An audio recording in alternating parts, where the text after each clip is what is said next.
हर खासो आम आदमी से, हर उस आदमी से जो आम आदमी की सरकार बनाना चाहता था, जनता के सीएम के साथ आए और शपथ अरविंद केजरीवाल नहीं ले रहे, शपथ सरकार नहीं ले रही, शपथ दिल्ली का हर आम आदमी लेगा। तो उस शपथ ग्रहण समारोह में शपथ ग्रहण के लिए मैं अरविंद केजरीवाल जी की तरफ से सभी को आमंत्रित करता हूं 14 तारीख को दिल्ली के रामलीला मैदान में। और इसके साथ साथ एक और हम लोगों ने प्रोसेस शुरू की है, क्योंकि दिल्ली की सरकार को स्मूथली चलाने के लिए और पॉजिटिव डायरेक्शन में लेके जाने के लिए सारे डेवलपमेंट के काम को हमें urban development ministry, central government और होम मिनिस्ट्री, इनके सहयोग की बहुत जरूरत पड़ेगी। तो 14 फरवरी को ही शायद त्याग दिया था अपना पद अरविंद केजरीवाल ने, और 14 फरवरी को ही शपथ लेंगे। ये भी एक ऐतिहासिक है, क्योंकि इलेक्शन में अब की बार हम सुन रहे हैं कि ऐतिहासिक बहुत सारी चीजें हैं, वैलेंटाइंस डे भी है, तो ये भी आप सोच लें। लेकिन फिलहाल अहंकार की बात की है। सुधांशु जी, मैं आपसे लूंगी कि नेशनल इम्पैक्ट के ऊपर और राज्यों में जो इलेक्शन होने वाले हैं उन पर, लेकिन उससे पहले ये अहंकार की बात बार बार क्यों मनीष सिसोदिया आम आदमी पार्टी की तरफ से आ रही है कि हम में अहंकार नहीं होना चाहिए, जिनके अंदर हुआ उनको खामियाजा भुगतना पड़ा, और आपकी पार्टी के कुछ प्रवक्ताओं पर यह इल्जाम भी लगाया जा रहा है लगातार कि काफी अहंकार आ गया था। ऐसा है, जो जीता वो सिकंदर। अभी जीते हैं तो ये हमें कुछ भी कहते हैं जी, हम विनम्रता से स्वीकार करेंगे कि आज इनका दिन है, उसमें मैं जी आज उनका दिन है नहीं चाहूंगा जी। चलिए, तो मांझी को आप सपोर्ट करेंगे या नहीं करेंगे, ये इस पर मैं बातचीत कर रही हूँ। अरुण साहब जी, एक मैं टिप्पणी देना चाहता हूँ। मैंने अभी लालू जी का बयान सुना, अभी नीतीश कुमार जी का बयान सुना, अभी डेरेक ओब्रायन का बयान सुना, तो मुझे ध्यान आया कि एक कहावत थी कि बेगानी शादी में अब्दुल्ला दीवाना। जी जी, तू कौन मैं खाम का, न 3 में न 13 में जी। अब हो क्या रहा है कि किसी और की दीवानगी, किसी और की मेहनत, और सब उसमें हिस्सेदारी ढूंढ रहे हैं। किरण बेदी के लिए आप यही बात कहेंगे? आप किरण बेदी के लिए यही बात कहेंगे? 17 दिन पहले लाई गई। सुधांशु जी नहीं, मैं इस समय बिहार के परिप्रेक्ष्य में जी, अभी आपने खुद अपने मुंह से बहुत कुछ कहा कि इतने सालों की मेहनत और कोई और उड़ा के ले जाए। नहीं, मैंने आपसे क्या कहा कि ये सारे बिंदु हैं जो हमारे चिंतन का विषय रहेगा, और इनका हमें मूल्यांकन करके इनका हमें एक जवाब निकालना पड़ेगा कि कहाँ ये ही तो गलती के बिंदु नहीं थे हमारे। तो ये सारे विषय को देखिए, और क्या होता है, जब तक आत्मचिंतन ईमानदारी से नहीं होगा, खुलेपन से नहीं होगा और रिफ्लेक्टिव मोड में नहीं होगा, अगर लीपापोती हम लोग करेंगे तो शायद अपना नुकसान करेंगे ना। चलिए पहले हम बहुत ईमानदारी से पहले बिहार, यूपी, बंगाल पे ही बात करते हैं कुछ देर। अरुण साहब आपसे कुछ पूछना चाह रहे हैं, वरिष्ठ पत्रकार हमारे साथ मौजूद हैं जी।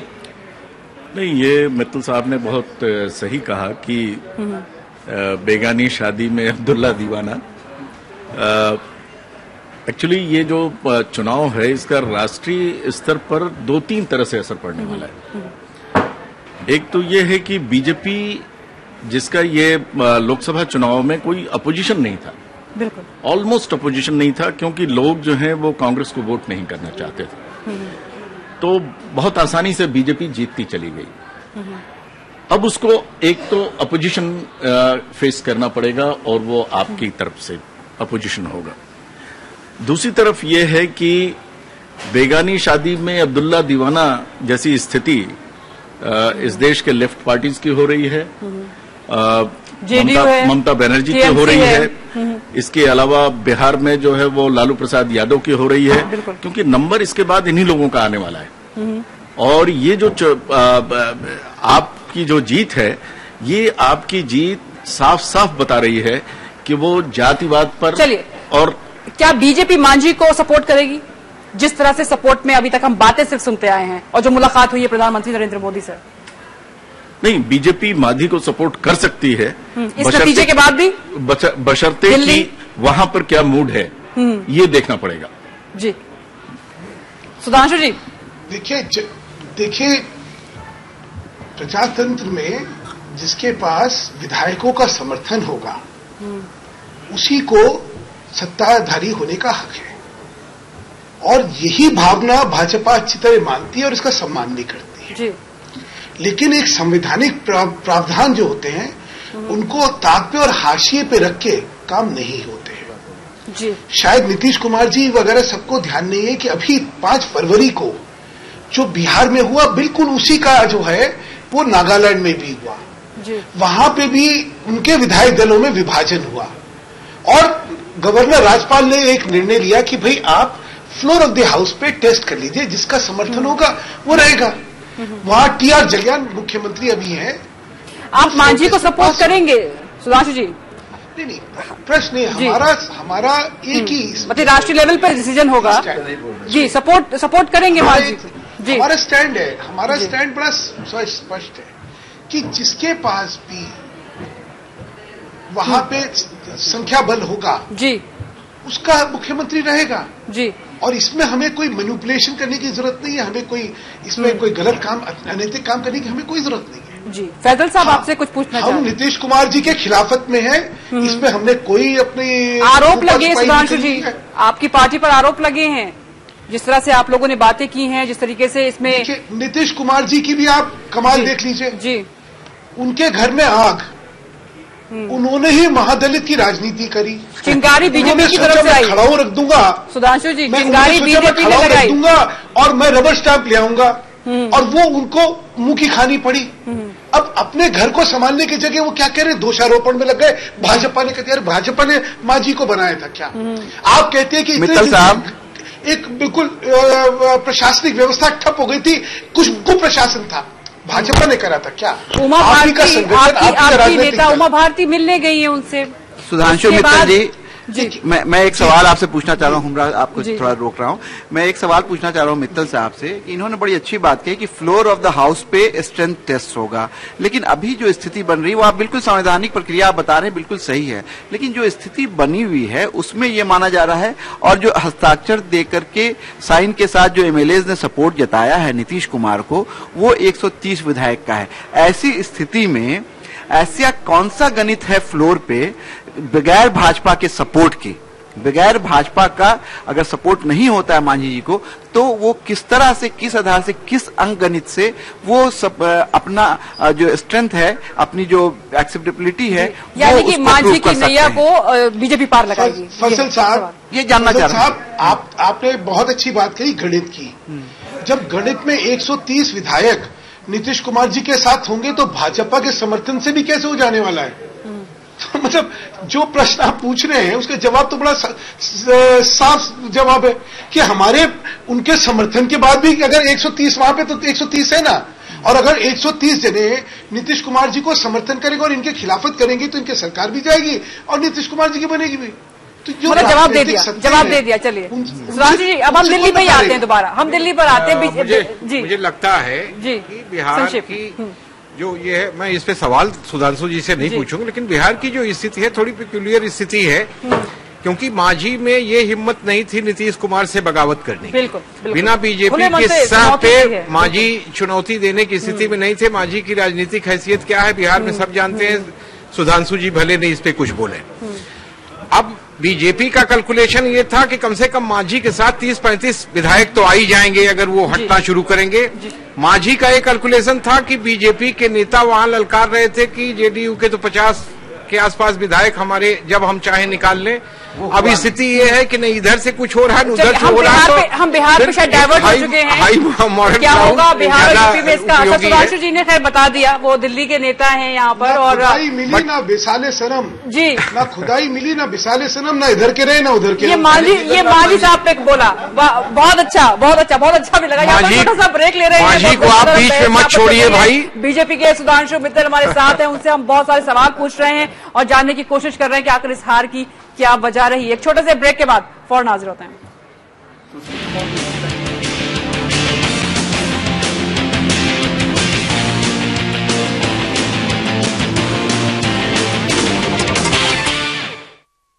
हम समय है, समय परिवर्तन है, समय संजीवनी है, समय मनुष्य है, वर्तमान है, भविष्य है, मासूम ममता की मीठी सी झपकी है। समय सभी का है, समय तुम्हारा है, हम समय, ये समय हमारा है, रहिए समय के साथ।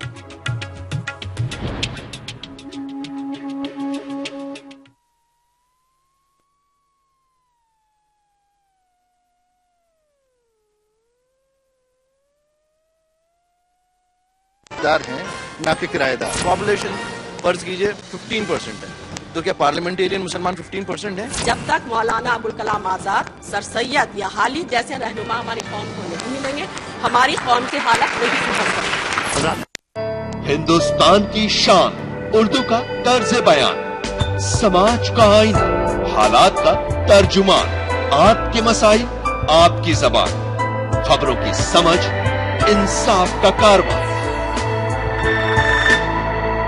आलमी समय, सच की पहचान।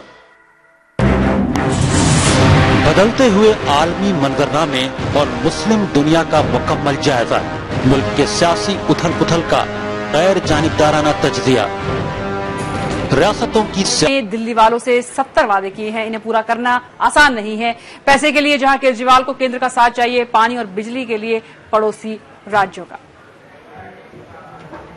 दूसरी बार दिल्ली के मुख्यमंत्री बनने जा रहे अरविंद केजरीवाल के सामने चुनौतियों का पहाड़ है। सबसे पहले तो बिजली, पानी और सड़कों से ही उनकी पड़ताल होगी। गर्मी बस दस्तक देने वाली है। आम आदमी पार्टी ने आधी कीमत पर बिजली देने का वादा किया है।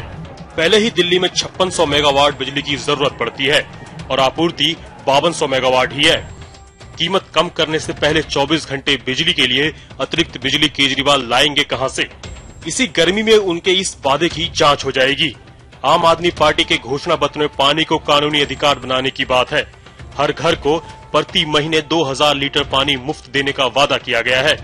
यहाँ भी फिलहाल दिल्ली की 435 करोड़ लीटर की जरूरत के मुकाबले 316 करोड़ लीटर पानी ही मिल रहा है। अब जब हरियाणा में बीजेपी की सरकार है, आने वाले समय में वहाँ से भी पानी मिलने का अनुमान कम ही है। दिल्ली में झुग्गी वालों को पक्का मकान देने का तो आम आदमी पार्टी ने वादा कर लिया है, मगर इसके लिए पैसे कहां से आएंगे? वो भी तब जब केंद्र में बीजेपी सरकार है, जो हर हाल में केजरीवाल की सरकार की शिकस्त देखना चाहेगी। 2 लाख सार्वजनिक शौचालय बनाना भी आसान नहीं होगा। 500 नए सरकारी स्कूल, 20 डिग्री कॉलेज, 900 नए प्राथमिक स्वास्थ्य केंद्र, अस्पतालों में 30,000 अतिरिक्त बेड देना आसान नहीं होगा। वो भी तब जब वो मुफ्त पानी और आते दाम पर बिजली देकर और बेड कम करके दिल्ली सरकार की आय को कम कर चुके होंगे। केजरीवाल ने 1 हफ्ते के भीतर भ्रष्टाचार खत्म करने की बात की है। तुरंत दिल्ली में जन लोकपाल बिल पास कराया जाएगा, जिसके दायरे में सीएम, मंत्री और विधायक भी होंगे। दिल्ली को पूर्ण राज्य का दर्जा और कानून व्यवस्था के अलावा विकास के लिए बजट पर आपको केंद्र सरकार से टकराना होगा। पूरी दिल्ली में 15 लाख सीसीटीवी कैमरे लगाने में भी भारी खर्च आएगा। आम आदमी पार्टी ने गृहिणियों के लिए महंगाई कम करने का दावा किया है, मगर फल और सब्जी के लिए वो पड़ोसी राज्यों पर निर्भर है। अगर सस्ते में सब्जी मिलेगी ही नहीं तो सस्ती सब्जी बेची कैसे जाएगी? इस वक्त जो दिल्ली की स्थिति है, केजरीवाल को हनीमून पीरियड कहीं नहीं मिलने वाला। जनता उन पर तुरंत काम करने का दबाव डालेगी और काम न होने पर यह भी डर है कि कहीं उन्हें भी जनता अपने दिल से निकाल न दे। केजरीवाल ने खुद भी चुनाव जीतने के बाद कहा कि इतनी बड़ी जीत से वो डर गए हैं। समय के लिए ब्यूरो रिपोर्ट। और हमारे साथ बीजेपी के नेता सुधांशु मित्तल हैं, साथ ही हमारे पूरा पैनल मौजूद है, वरिष्ठ पत्रकार मौजूद हैं, उनसे हम जानने की कोशिश कर रहे हैं। सुधांशु जी, अमित शाह के नेतृत्व में कहें या उन्होंने जो खुद चुनाव लड़े हैं, वो अभी तक एक भी चुनाव नहीं हारे हैं। तकरीबन 41 बताए जा रहे हैं ये चुनाव। ये पहला चुनाव ऐसा है संगठन की मजबूती को लेकर और पोलिंग बूथ तक जो उनके कार्यकर्ता काम करते रहे हैं, कहीं पर फेल नहीं हुए आज तक। लेकिन यहां पर गलती क्या हुई? देखिए, चुनाव में हार और जीत दोनों ही एक अंग है चुनाव का। न हार में न जीत में किंचित नहीं भयभीत में, संघर्ष पथ पर जो भी मिला ये भी सही वो भी सही। अगर आप चुनावों में गिरते हैं शहसवार मैदानी जंग में, वो कुफ्र क्या गिरे जो घुटनों के बल चले। तो चुनाव में हार जीत लगी रहती है। हर चुनाव जब आप हारते हैं तो सब चीज आपने गलत करी ऐसा नहीं होता है, और हर चुनाव अगर आप जीतते हैं तो सभी चीज अच्छी थी ये भी नहीं होता। इसीलिए मैंने कहा कि इसमें आत्मचिंतन और मूल्यांकन दोबारा होगा, गंभीर होगा कि अगर इतनी बड़ा चुनाव हम हारे तो कमियां तो हैं ही ना। इसमें कोई कहे कि जी कमियां नहीं थी, वो तो हम अपने आप को ही आप ही लोगों की गलती है, मतलब आप ही लोगों की कमियां रही हैं जो प्रदेश के नेता हैं, हर्षवर्धन साहब, विजय गोयल, उन सबकी रही हैं कमियां।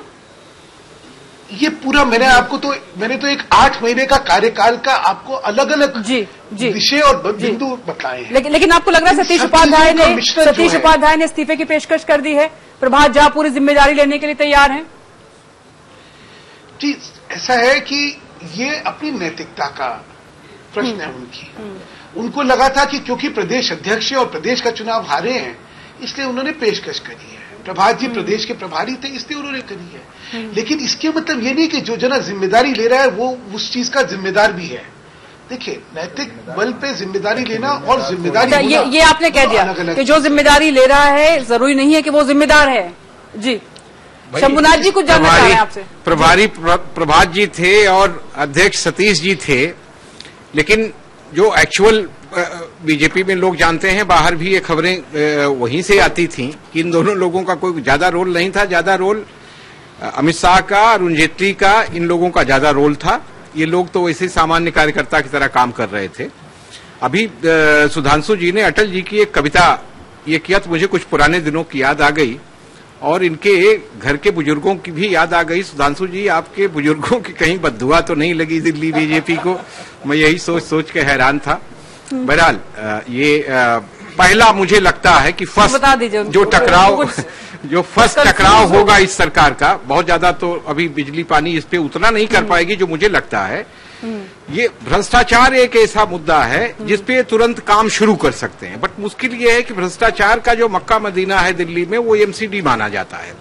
जैसे ही एमसीडी पे आम आदमी पार्टी हाथ डालेगी तो एमसीडी रूल्ड बाई बीजेपी वहां सरकार चला रही एमसीडी में, तो आम आदमी पार्टी की दिल्ली सरकार का टकराव बीजेपी के लोकल जो नेता हैं उनसे शुरू होगा। तो मुझे लगता है कहीं कहीं मुझे डर लग रहा है कि ये शुरुआत बिल्कुल टकराव से हो, और भ्रष्टाचार के अलावा जो बिजली पानी में थोड़ा टाइम लगेगा और लोकपाल और या स्टेटहुड, ये थोड़ा लंबे ये महीने 2 महीने की बात नहीं है।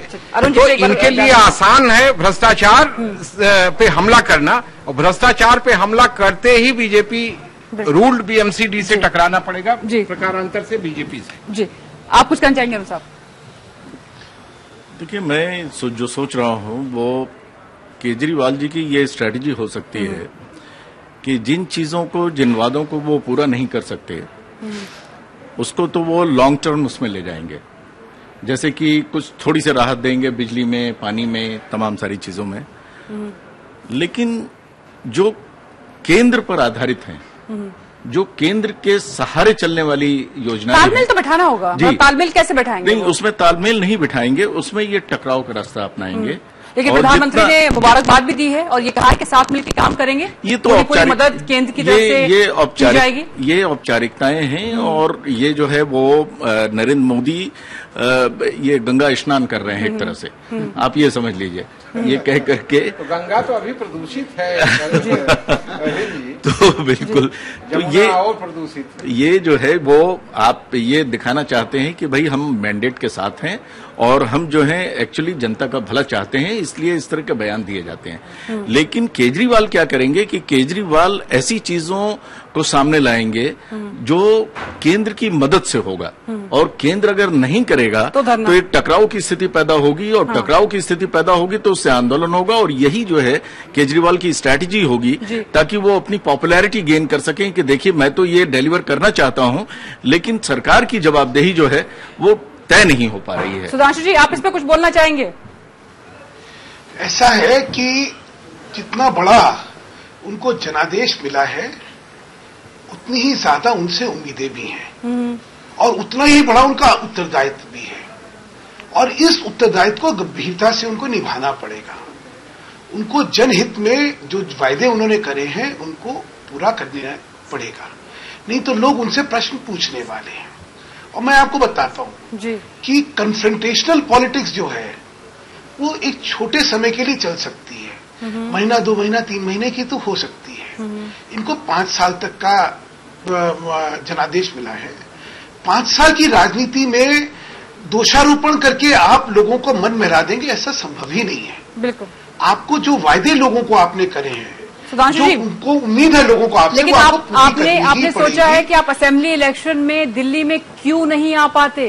अभी भी जनता के लिए इतनी सारी योजना, इतना सारा काम आपकी केंद्र सरकार कर रही है, दिल्ली में फिर भी आप जनता के बीच जगह नहीं बना पाई। बहुत बड़ी बात है, बहुत बड़ी बात है। और सुनिए, उसका एक कारण जो अभी इन्होंने बताया, मैं मानता हूं कि भ्रष्टाचार के विषय में दिल्ली प्रशासन के अंदर हमें एक संदेश जरूर देना चाहिए था, क्योंकि हमारे बारे में जैसे केंद्र में करा ना कि केंद्र में 20 सेकंड में आप अगर राजनीतिक स्तर पे उसको खत्म कर दिया, वैसे ही ये भ्रष्टाचार दिल्ली के प्रशासन में हमें इन 8 महीनों में खत्म करके दिखाना चाहिए था।